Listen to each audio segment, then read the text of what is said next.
Hello, buenos dias, guten tag, hola, hello everybody out there. Wherever you are on this beautiful planet, I'm going to do a quick video on the treatment you get on your first visit for non-Hodgkin's lymphoma, chemotherapy, and how it goes, step by step by step. And yes, here we go. This is my experience 2 days after. So just say first of all, I'm feeling quite well. I'm not feeling sick, and everything's going well so far. Now, first of all, when you're told you have to go for chemo, you will get a prescription from your doctor, and there's going to be a lot of things like antiviral drugs. There's going to be anti-sick drugs. There's going to be high-tech drugs that you inject at home, 24 hours between 24 and 36 hours after chemotherapy. You can take whenever you want in between that time, and you'll have all that stuff at home and ready and waiting. Then when you go to you've also will have mouthwashes and stuff like that. I'll just show you the mouthwash here now in 1 sec. I have it in my pocket because I bring it with me. You have to take it 4 times a day, and that's what it's called there. Yeah, and it comes in a syringe, put them like this, and you just fill it up to 1 milliliter, and then it's yellow, and it tastes quite nice actually. But you take that 4 times a day, but you will get 2 mouthwashes. You will get one that you rinse and you spit it out, and you do that first. So, and then you get the second one that you rinse and you keep it in your mouth for as long as possible, and you spit it out. The first one is to stop mouth ulcers and all that sort of stuff, and the second one is to stop oral thrush. But anyway, so you go into the clinic, and once you get the catalyst in, you will be brought in then to the main clinic, where there will be lots of recliners, and people are on the recliners, and people be chilling out, just getting the infusion and drips done. And how it goes when you're getting non-Hodgkin's lymphoma treatment is, they will come with 3 injections, and they're about that fat by about that length, and then they will inject them in, and they go in really quick to do. And what's important is, if you feel any stinging or burning, you tell them, because that means it's not in the vein properly. So if you don't, just let them motor on. So that's grand. So you get that in. And then the third one then is, it's a small bag to hang it up on top of the, now there could be 2 red injections, but anyway, to hang it up on top of the drip, that goes in fast. So that's the chemotherapy. That goes in really quick. The next one is, that goes in now, I'm going to say the name of this. It's, and I'm going to show you, right? If you look at the names of them there, it's you can pause it there. Let's see. Pause that there now, right? So it's rutamab, anyway. And then that is a monoclonal antibody. That, you see, it's the top of the list there. I'll show you this one here. That one there. But that goes in last, so it does. So, and the other 3 then go in first. So once all the 3 of them are in, and they're no problem to go in. That's all they used to have before. But now this rituximab is a new thing, so to say, new enough anyway. And that goes in last, but that goes in really, really slow. So that's why you have the recliner there, and you can move it to any way you want. You can make it into a bed, you can go asleep, you can relax, you can put in your headphones and just do your own thing. But it goes in really, really slow first. So once the drip is finished with the chemotherapy, they connect it into the machine, and the machine has got 2 wheels, the one on the top, one on the top, one on the bottom, and they squeeze the tube that's coming out from the drip, and that slows it down from coming in. And it goes for about 30 minutes, 35 minutes, something like that, and then it beeps, and the nurse comes straight over, she reprograms it, and it goes a bit faster, and so on and so on and so on, until it's all empty. Now, not everybody can handle it first. It might be a case that you get sick and stuff, like whatever, have some sort of reaction, but in my case I didn't have any reaction, like so. And I didn't get it all, but I got 85% of it. And unfortunately for me, there's other factors. If I have time in this video, I'll explain what they are. But so that's how it goes, and it's really as simple as that, like, you know. But it's very, very important to get your bloods done beforehand and get the echo done beforehand and be there on time, because what happened to me was I had a lift booked through a charity here that help people in Ireland, like, and they didn't turn up. So the woman rang me yesterday and she says it was the first time ever that happened. She apologised to me, but that was a little help to me. But look, it's the way it goes. So anyway, but I was taken in an emergency, but I did give enough time for them to know. But I was taken in an emergency, so that meant I hadn't got time to get the bloods done and stuff like that. Well, they did actually. Sorry, they rang me on the Sunday about the bloods, and they says, well, you can go into your doctor. And I says, my doctor's a bit busy. And then she says, well, come in early in that morning. And I had it booked with the taxi. But then I went in Monday, and just to be double sure, I went into the doctor and I got the bloods done in the doctor's. I paid the €15 courier fee, and she marked it as urgent.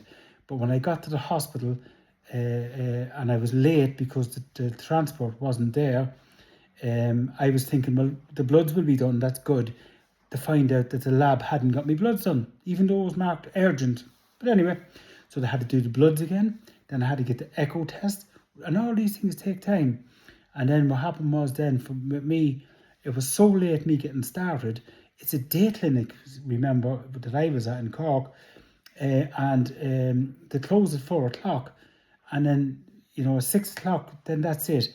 The insurance for the nurses is gone because there's no doctors there. If anything goes wrong, there's no doctors. Well, there is upstairs in the hospital, but there's no doctors actually in the clinic and stuff. So they've no cover. So if something bad goes wrong, they're in big trouble, or they can get in trouble. So I'll give credit to the nurses. They let me go till 6:30, right? So I got the bulk of it. And she did tell me, I got a great amount in, and it was a very good start. So that's the way it goes, And for me, unfortunately, I was scared, because when I read up, it says if you don't take the whole amount, that, you can become resistant to the next tranche of 21 days, the next cycle. Your body be resistant to it, which is shocking. When I read that, I couldn't believe it. And it also says that it can cause other cancers, which really shocked me. So I rang the hospital. I was really concerned. The next morning, I couldn't really get sleep the night before, and the nurse told me, she said she's working there 30 years. She says that they were not expecting me to take 1/3 of the 33% of the dose I took, because look, this is my lymphoma here. Look, it's a big lump, and it's really dangerous to me. I'm in a lot of danger here. As the doctor described to me, it's like a mountain. You come up to the peak of the mountain, and if you go over that peak and you're heading down, that's, well, look, the end, So, and it says I'm coming up to the peak. So I didn't want to take the chemotherapy until I got to a clean and sterile environment, because mold is extremely dangerous. So if you're eating salads, you're not allowed to eat like blue Stilton and stuff like that. Has mold in it, because it'll kill you. And there's mold here, and anyway, that's another story. But I was a bit concerned as well before we started, so the doctors had to come in and tell me that, look, this is it now. So I done it, and they're helping me anyway with my problems here. So I got the infusion done, and I'm 2 days into it now, and I feel really, really good, to be honest with you. My friend's coming down. We're going to go for breakfast now. I've taken my the anti-sick drug. You get 3 of them. There's 2 types. Let me see, can I find it? Quickly. One of them is called, the names of these things I can never remember. 1 second there now. There it is. Get right. That's it. It's called Maxitol, is it? Maxilon. And that's the stronger one. The other one is called Cytalon or something. But I meant to say, when you go in on the day, they're going to have a little small medical joke, and there's going to be 20 steroids in it, and the name of them steroids are called prednisolone, and you're going to be anti-sick drugs as well. So when you see it, it's a cup, there's going to be loads of tablets, and you're going to think, oh my God, because I was thinking, oh, look at that, they're for me. And then she says, oh, you have to take them. So all day I was steroids. And the key to these steroids is very important. You take them early in the morning, because if you don't take them early in the morning, you're going to be up all night, and you are. So yeah, you take them first, and then you get the treatment done. So I meant to say that first, sorry. But anyhow, what's very important the next day after is with them steroids, take them early in the morning, because last night, yesterday, I got my prescription on, today's Friday, I got my prescription on Wednesday. I didn't get home till nearly 9 o'clock at night. All chemists and everything were closed. And so what happened to me was I had to wait till the next day. So it was around about 2 o'clock by the time I got all the prescription filled out and all. And I took them about 2, 3 o'clock. And last night I thought to myself, I'll be able to sleep. No, couldn't sleep. And now I have sleeping tablets. I'm lucky enough the doctor prescribed me them. And I took a sleeper. And I got asleep, but I was awake, bang, 5:30. And I'm telling you what, I could still feel them. I was like, vroom. And so I took them this morning at 6 o'clock. So that means now I'll have the whole day now to burn that through. And so really, all in all, it's really not that bad. It's really not that bad.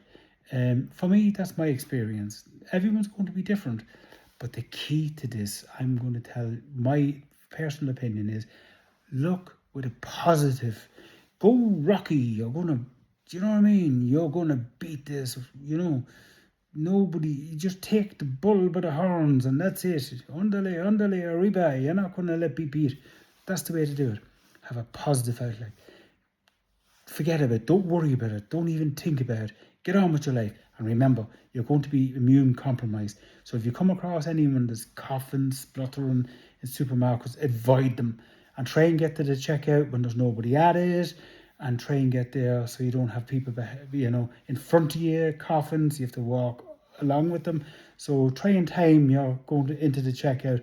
That's why I do it.